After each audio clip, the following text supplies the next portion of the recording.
अगर आप एक ट्रेडिशनल बिजनेस ओन करते हो तो इन लोगों की एडवाइस आपको फ़ायदा नहीं देने वाली। Let me explain. और वीडियो शुरू होने से पहले मुझे एक बात बताओ कमेंट में कि क्या ये माइक यहाँ लगाया जाता है? क्योंकि अगर मैं माइक यहाँ लगा रहा हूँ तो मेरी आवाज़ साफ नहीं जा रही है। तो क्या इसकी कुछ स्टैंड होता है या कुछ ऐसा होता है? क्योंकि मुझे बहुत टाइम से मैं इसे हाथ नहीं पकड़ के कर रहा हूँ। तो अगर किसी के पास कोई आइडिया हो कि इसे कहाँ लगाया जाता है, कि यहाँ लगाया जाता है, तो कैसे इसकी आवाज़ एम्पलीफाई करते हैं, तो मुझे कमेंट करें, ठीक है? हाय, मेरा नाम तेजस है और मैं अपने पिछले 2 साल से अपने फैमिली बिज़नेस में काम कर रहा हूँ और मैंने बहुत से बिज़नेस एडवाइसेस सुनी हैं, उन लोगों से भी जिनको आप नहीं जानते हो, जो जिनके पास एक ग्रोसरी स्टोर है, जिनके पास एक ट्रेडिंग है, जिनकी ट्रेडिंग कंपनी है, जिनका एल्युमिनियम का काम है, जिनका एसएस का काम है या फिर जिनका बैटरी का काम है। मैंने उनसे भी वो एडवाइस सुनी है और मैंने एक तरह से यूट्यूब, क्योंकि हम ज़्यादा जेनज़ी हैं तो हमें भी मालूम, हमने यूट्यूब एडवाइस भी सुनी है, जैसे आपका निखिल कामत हो गया और बाकी जो लोग होते हैं, उनकी भी हमने एडवाइस सुनी है। तो एक बहुत ही मेजर डिफरेंस आता है इन दोनों की एडवाइस में, ठीक है? और वो डिफरेंस क्यों आता है, ये मैं आपको बताने वाला हूँ इस वीडियो में। पहला जो पॉइंट आता है वो होता है डिफरेंट मनी गेम। ये जो लोग हैं ये एकदम डिफरेंट लेवल का मनी गेम खेलते हैं, क्योंकि इनका जो बेसिक फंडा होता है वो प्रॉफिट नहीं होता। इनका बेसिक फंडा होता है रेवेन्यू, क्योंकि अगर ये रेवेन्यू स्केल कर लेते हैं तो इनके पास अपने आप प्रॉफिट बन जाता है। तो ये इनका बेसिक फंडा होता है, इनको रेवेन्यू बढ़ाना है, जिसकी वजह से ये मार्केट को डिस्टर्ब करते हैं। और उसकी उसके बाद वो अपना सोचते हैं कि प्रॉफिट पे, तो पहले ये फोकस करते हैं ग्रोथ पे कि कितनी ज़्यादा बढ़ सकती है, उसके बाद ये फोकस करते हैं प्रॉफिट पे, ठीक है?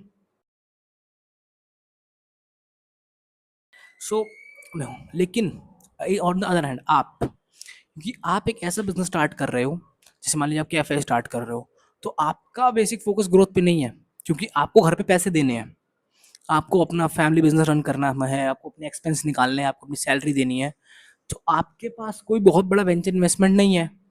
और आप कोई कैफे या रेस्टोरेंट कर रहे हो तो कोई भी वेंचर कैपिटलिस्ट आप में पैसा नहीं लगाएगा आके। दैट्स ट्रू कि कोई भी आके आपने कहा कि भाई आपने कैफे खोला है, अच्छा ठीक है, 1 करोड़ रुपए मेरे से ले लो और इसको बढ़ाओ, इसकी बहुत सारी चेनें खोलो, तब जाके फिर मैं जैसे वो बनेगा, जैसे पैसा बना लोगे तब मुझे बताना।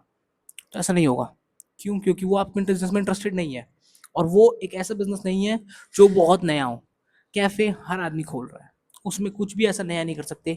हाँ, आप कुछ उसमें कॉन्सेप्ट यूनिक लगा सकते हो कि मेरा गेमिंग कैफे है, मेरा रोमांटिक कैफे है, मेरा कपल्स कैफे है, या फिर लिमिटेड सीट कैफे है, कि मान लीजिए कोई कैफे है उसमें सिर्फ 4 ही बेंच हैं, तो वही 4 बेंच बुक होती हैं, इतना अच्छे तरीके से कर रखा है। तो ये एक होता है। तो कोई वेंचर कैपिटलिस्ट आपको पैसा नहीं देगा फूकने के लिए स्टार्टिंग में। लेकिन इन बिजनेसेस के पास पैसा था, इन बिजनेस के पास एक मनी टेंशन नहीं थी।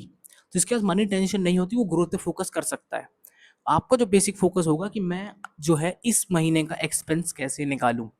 अगर आपका बिजली का बिल आता है, अगर 50,000 रुपये बिजली का बिल आता है, 1 लाख रुपए लोगों की सैलरी है, बाकी 1 लाख रुपए रॉ मटेरियल है, तो आपका दिमाग में कॉन्स्टेंट रहेगा कि कम से कम मुझे इसके साथ रेवेन्यू इतना तो कमाना है कि मैं उसे 2.5 लाख रुपया 3 लाख रुपए तो कर सकूं, ताकि मैं इसके एक्सपेंस और कुछ 10-20 हज़ार रुपये प्रॉफिट निकालूं। भले ही मैं ग्रोथ के बारे में नहीं सोचूंगा, लेकिन मैं भी सस्टेनेबिलिटी के बारे में सोचूंगा कि पहले मैं कैसे सस्टेन करूं यहाँ पे, ठीक है? ये बहुत बड़ा पॉइंट है कि इसलिए मैं इनकी एडवाइस नहीं सुनता हूँ, क्योंकि इनके पास इनके पैसों को लेके इनकी एडवाइस बहुत ही अलग होती है कंपेयर टू पैसों को लेकर जो एडवाइस होती है ट्रेडर्स की होती है, या जो छोटे बिजनेसेस की होती है, उनकी एडवाइस बहुत अलग होती है। दोनों की एडवाइसेस बहुत ज़्यादा अलग होती है, ठीक है? The second thing is they are building a new sector business. इसका मतलब क्या होता है? देखो, क्या होता है ना, जब भी कोई भी बिजनेस बनाता है तो वो अपने कोर फाउंडेशंस पे बनाता है कि उसकी कोर फाउंडेशन क्या है। जैसे अगर आप जोमेटो का एग्जांपल लोगे, जो उन्होंने 2010 में स्टार्ट किया था, तो पहले भी रेस्टोरेंट्स लोकल डिलीवरी करते थे। जैसे मेरे आसपास जो रेस्टोरेंट है, अगर वेंचू हट है या फिर वूडो है, वो लोकल डिलीवरी करते हैं। अगर मेरे पास उनका नंबर है, मैं उनको फ़ोन करूँगा कि मेरा घर उनके 5 किलोमीटर के रेडियस में आता है, तो मैं बोलूँगा कि सर मेरे को ये चाहिए था, 1 plate chilli butter 1 plate chowmein कर दो, तो वो मेरे को दे जाएंगे, उसमें कोई वो नहीं है। जोमेटो ने क्या किया, जोमेटो ने एक सेंट्रलाइज सिस्टम बनाया। वो सेंट्रलाइज सिस्टम बनाया, वो एक नई चीज़ थी। उन्होंने बोला कि मैं हम जितने रेस्टोरेंट है जो अलग अलग नंबर सेव करने पड़ते हैं, उसकी ज़रूरत नहीं पड़ेगी। मैं एक सेंट्रलाइज सिस्टम बना देता हूँ, इसी पे सब कुछ रहेगा, आराम से आप देख लो। कभी मान लो आपने फ़ोन किया, वो दुकान बंद है, तो आपको मालूम चल जाएगा कि आज शॉप क्लोज है, व्हाट्स उसमें फ़ोन पे ही देख लोगे। तो उन्होंने एक नए टाइप का बिजनेस इन्वॉल्व किया, नए टाइप का सेक्टर बनाया।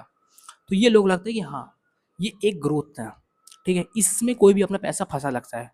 अब मान लो अगर ये आदमी कोई एडवाइस दे आपको कि ये करना चाहिए, मान लो आप कॉफ़ी मग मैन्युफैक्चरर हो, आप चीनी मिट्टी के कॉफ़ी मग्स बनाते हो और उन्हें लोकली सेल करते हो, मतलब दुकानों पे या स्टोर्स पे या गिफ्ट शॉप पे आप उन्हें स्टोर करते हो।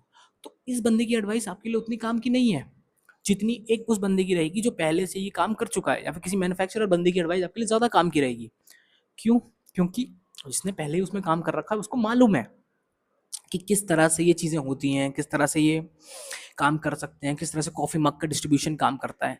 इस बंदे को ऑन द केस डिस्ट्रीब्यूशन के बारे में उतना नहीं मालूम होगा कि मान लीजिए अगर मुझे ज़ेप्टो के वो खोलने के उनको डिस्ट्रीब्यूशन में लोगों के बारे में मालूम होगा, चीज़ों के बारे में मालूम होगा, सॉफ्टवेयर ऐप्स के बारे में मालूम होगा, प्लेटफ़ॉर्म के बारे में मालूम होगा। लेकिन आई डोंट थिंक इसको मैन्युफैक्चरिंग के बारे में उतना मालूम होगा कि मैन्युफैक्चरिंग इंडस्ट्री कैसे काम करती है इंडिया की, अगर उसने आज तक उसमें कभी काम नहीं किया है। ठीक है? तो ये एक एडवाइस मैं कहूँगा कि आप ज़्यादातर एडवाइस उससे लो जिसको उसने काम किया, उस धंधे में काम किया हो और उसके बारे में मालूम हो। देखो, मेरा पीओवी बहुत ज़्यादा सिंपल है इसमें कि अपनी इंडस्ट्री के एक्सपर्ट से सीखो।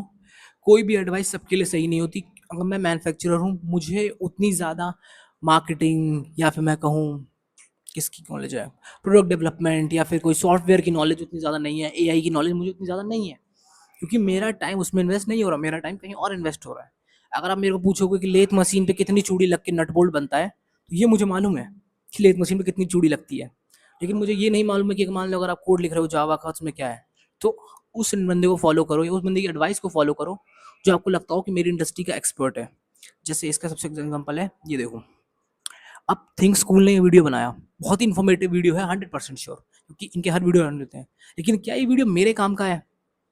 नहीं, क्योंकि मैं पॉलिटिक्स से बिल्कुल कोसों दूर हूँ। मैं पॉलिटिक्स कभी देखी ही नहीं आज तक। मेरे को अगर मोदी जी के अलावा और 2-3 लोगों के नाम भी याद नहीं है, तो मैं पॉलिटिक्स से कोसों दूर हूँ। तो मेरे लिए ये वीडियो तो इन्फॉर्मेटिव नहीं रहेगा। लेकिन अगर कोई बंदा जो है, जो गवर्नमेंट एग्जाम्स की तैयारी कर रहा है, तो उसके लिए वीडियो बहुत ज़्यादा वैल्यूएबल रहेगा। तो इसी तरह से ज़रूरी नहीं वो पीस ऑफ कंटेंट अगर वैल्यूएबल है तो आपके लिए वैल्यूएबल है, वो सबके लिए वैल्यूएबल है। वो पीस ऑफ कंटेंट किसी एक पर्टिकुलर ऑडियंस के लिए वैल्यूएबल होता है। ऐसी ही एक पीस ऑफ एडवाइस जो होती है वो पर्टिकुलर टाइप के ऑडियंस के लिए ही वैल्यूएबल होती है, बाकी सबके लिए नहीं होती। ठीक है? Thank you.